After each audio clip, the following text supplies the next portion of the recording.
Institute launches corporate and strategic plans.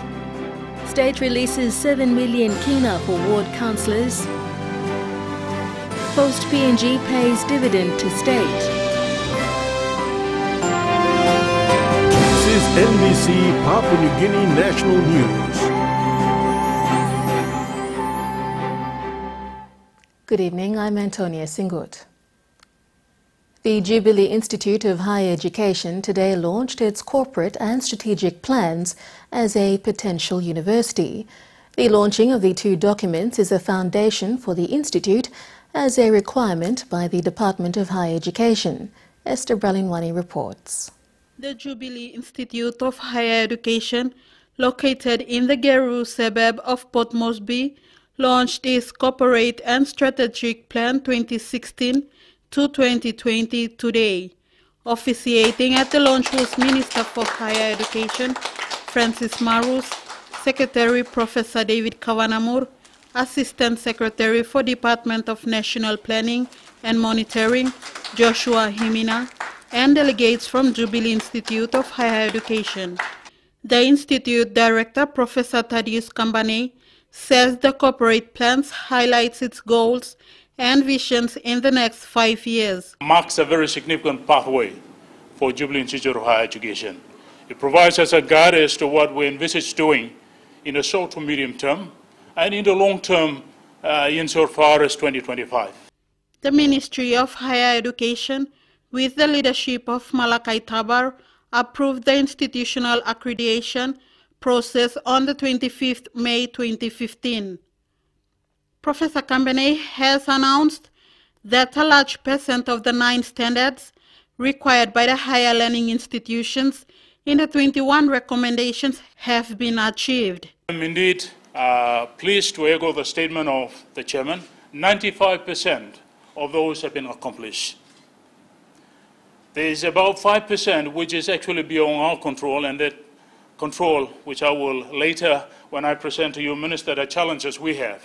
However, infrastructure is one of the challenges the Jubilee Institute of Higher Education is facing. We've been given 4 million in the 2015 budget. Because of wanting to curtail expenditures, they have the government has cut 1.5 from us through Secretary, and I know it's not his fault, it's the Planning, Treasury and Finance who have done a cut. Perhaps, I hope, at some point in time they will restore the 1.5 for us, so we can accomplish and be partner with the government in relation to providing an opportunity for other students to enter Jubilee University. Meanwhile, the new Minister, Francis Marus, commended the executives for their effort and will look into it before the 2017 national election. I've made a decision in getting the institution back on, but now it's a partnership between me, my ministry, department, and all stakeholders to make sure that the decisions I took, but the government took yesterday, to come into fruition and get our students, get our children back to school. The institute hopes to become the 7th university by 2017. Esther Bralinwani, NBC National News, Port Moresby. Secretary for Higher Education, Research, Science and Technology, Professor David Kavanamur, said the department will take care of the tickets for the UPNG TESS students. Professor Kavanamur, however, said respective provincial governments can assist the self-sponsored students to return to classes next month. Self-sponsored students are referred to their respective members of parliament as well as governors, and DIAST will assist students who have used up their tickets to go back.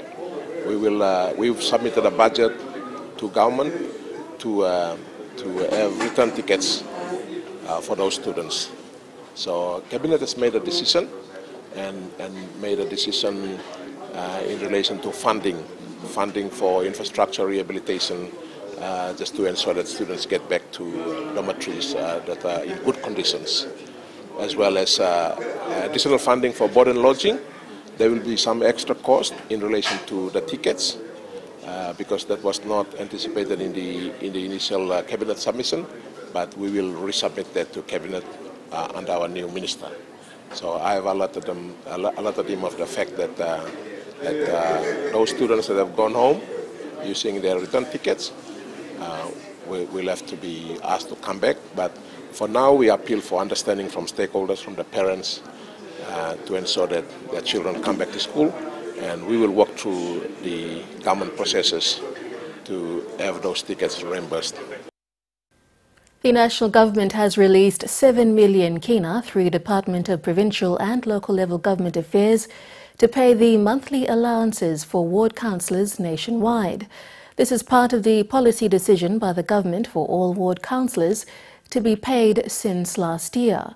Sheila Malkin reports. In a news conference in Port Moresby today, the department's acting secretary Dixon Guina made the announcement following the release of the 7 million kina. As per the decision policy of the government, which was effective last year, about 550 ward councillors have missed out on their monthly 400 kina allowance, out of the 6,187 councillors in the country. Mr. Guina admitted that this is due to financial constraints. We must thank this government because we're able to manage within the limits of the resources that we have, and by managing well, we could be able to have some savings to pay our councillors. And this morning, I just want to announce to the people, and especially the councillors throughout our country, that they'll be receiving their money today. They can go into their accounts and swipe their card, and their money will be there. So if you're listening to me now live on radio, or if you're going to see me on TV tonight, tomorrow you go to your account and swipe your card, and you should get your money. Each will receive 4,800 kina for the month of January to December 2015 and 1,200 kina for the period of January to March this year, which is the first quarter of 2016. For those that we have paid up until last year, we are only paying you the first quarter from January, March 2016. So those of you that have been paid last year, you will be receiving 1,200 kina each. The acting secretary says government has given due recognition to the local level government leaders by introducing policies to adequately address their welfare for their roles played at the community level. I want to thank all the councillors that you have been continuing to provide leadership in your respective communities. Deputy presidents, who are deputy presidents, we will be making sure that this will be paid in the very distant future. The circular instruction number 3, 2014, which was issued by the department. So the appointed members are not paid by this department; they are paid by the respective LLGs. Sheila Malkin, NBC National News, Port Moresby. State agency Post PNG today paid 500,000 kina dividends to the state. This is the second time Post PNG has paid a dividend to the state after it had transformed its business. The first dividend was paid last year. A small but significant ceremony was held today at its office, where a cheque of 500,000 kina was presented to the state shareholder, Kumu Consolidated Holdings Limited. Gabriel Bego reports. The ceremony was witnessed by Public Enterprise and State Investment Minister William Duma, executives of Post PNG and Kumul Consolidated Holdings Limited. The dividend payment reflects Post PNG's turnover in doing business, which now focuses more on logistics. As an organization, we challenged ourselves to have the ability to envision challenges as solutions for challenge.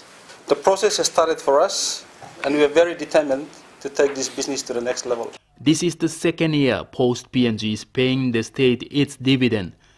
The CEO, however, says the challenges are huge, brought about by mobile phone technologies, emails, social media that has changed the way of doing business by the organization. But it comes with opportunities that the organization is confident with its strong asset base.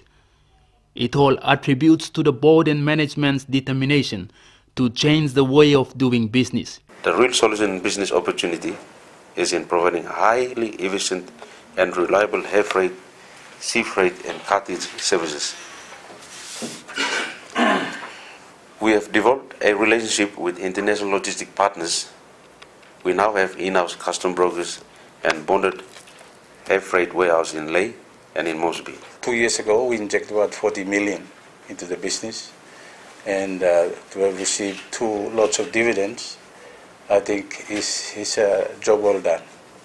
And I think you can be rest assured, Kumho Consult Holdings, KCH, will assist wherever we can to ensure that your growth will see us getting more dividends in the future. Mr. Nerau also encourages the staff, management and board of Post PNG. If you can zero on those 2 very important components of your business, marketing and customer service, your future is guaranteed. Post PNG, with its determination to be competitive, it is also using new technology to develop e-commerce projects through its website. Despite the market shift from its traditional mail services, there still remains an avid interest in its beautiful stamps that are highly sought by collectors around the world. Its successes is convincing the state to enhance its business. Gerel Bego, NBC National News, Port Moresby. Meanwhile, Public Enterprise and State Investment Minister William Duma has announced that all logistical business for the Kumho Consolidated Holdings Limited will be diverted to Post PNG. And the strength that Post PNG has, the way I see it, is that because of its position as a government-owned entity, it can actually take advantage of those strengths. And one of them relates to the number of state-owned companies that we have, and there definitely is a need for logistics service. And it was on that basis that I have spoken to the management of Kumho Consolidated Holdings, who own most of their associates, to rearrange the way they do business so that all of their logistic business must be directed to Post Logistics Limited. They have no choice. They have to do that. This is our company, it's owned by our people, and it's about time we work together. Turning overseas, Australia is explicitly ignoring the inhuman treatment of refugees held on Nauru as a means of deterring others from attempting the journey to Australia, 2 peak rights groups have found after visiting the island. Amnesty International, working in conjunction with Human Rights Watch, travelled to and documented the conditions for asylum seekers and refugees in Australian-funded detention centres on Nauru over the past few months. They were forced to send investigators incognito after a number of requests for official visits were rebuffed or ignored. What happens to refugees and asylum seekers at the hands of the Australian government here on the remote Pacific island of Nauru has long been a closely guarded secret. Now, researchers from Amnesty International and Human Rights Watch, granted rare access to processing facilities in July, have made shocking allegations of abuse. A new report says that an estimated 1,200 men, women and children who sought refuge in Australia were transferred instead to Nauru, part of an Australian government policy since 2012 to process asylum applications offshore and away from Australian legal jurisdiction. On the island, they suffer severe abuse, says the report, inhumane treatment and neglect. They endure unnecessary delays and, at times, denial of medical care, even for life-threatening conditions. I spoke to people who suffered attacks from local population, and these are not separate incidents. This is happening there on a daily basis, with police essentially looking the other way. Many people told me that, all of the women actually that I spoke to told me that they simply cannot go outside of their houses alone. I spoke to many people who are in a very serious physical condition, suffering from heart disease, from diabetes, losing their eyesight, and so far they have neither received appropriate medical care on the island, nor have been transferred for treatment overseas. The report, which also documents incidents of rape and violent attacks by the local Nauruan population, is based on interviews with 84 people from 7 countries. They describe prison-like living conditions in baking heat, with many, the report says, developing mental health problems, including severe anxiety, inability to sleep, mood swings, prolonged depression and short-term memory loss. Adults and children spoke openly of having wanted to end their lives. We choose Australia because at least we thought that it's a first world country and it supports women and children's rights, but I think we were just wrong. I mean, they've tortured us for 3 years now. Amnesty International and Human Rights Watch say the Australian government has been made well aware of the abuses by human rights workers and the UN's Refugee Agency. The researchers conclude that its failure to address the problems appears to be a deliberate policy to deter further asylum seekers from arriving in the country. We now look at the weather preview with Douglas. Thanks, Antonia. Good evening, everybody. The weather in brief. Most centres have been forecasted to have showers with thundery conditions, whilst others will continue to experience fine weather.